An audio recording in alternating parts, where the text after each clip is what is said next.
これは報いなのか。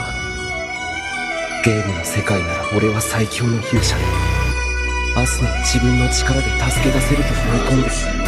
Окей, И вот настало время, когда игры стали главным развлечением человечества, хоть и виртуальным. Стало возможным погружение в игры полностью. Никто подумать и не мог, что закончится дело подлостью. А наш герой один из тех везучих бета-тестеров, что побывали в игре первыми среди гроссмейстеров. Он был одним из тысячи, кто подписался на это. Достиг 8-го этажа, закончился тест бета. Когда вошел в игру, его увидел незнакомец, попросил помочь ему, хотел он время сэкономить. Они пошли на тренировку с кабанами сражаться, но кто-то телепортом возвратить сумел обратно. И там узнали, что на самом деле были заперты, и нету выхода в игре, все люди были заняты тем, что прокачивали навыки. Все были в панике, но нету невозможного, когда с тобой есть аники. Это игра на выживание, побеждай или умри. В этой игре против тебя восстал весь мир, но ты один из тех, кто будет первым, кто вернется домой. Но помни то, что должен оставаться самим собой. Это игра на выживание, побеждай или умри. В этой игре против тебя восстал весь мир, но ты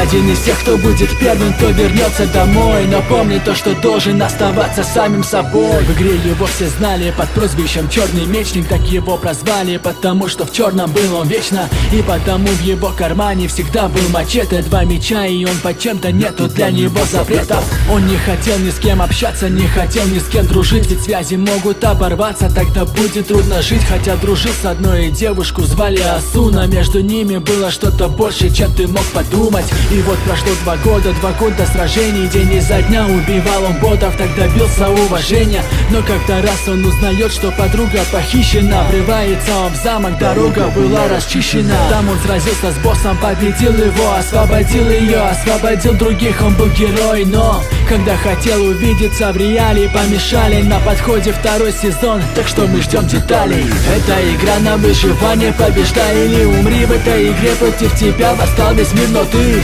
один из тех, кто будет первым, кто вернется домой. Но помни то, что должен оставаться самим собой. Это игра на выживание, побеждай или умри. В этой игре против тебя восстал весь мир, но ты один из тех, кто будет первым, кто вернется домой. Но помни то, что должен оставаться самим собой.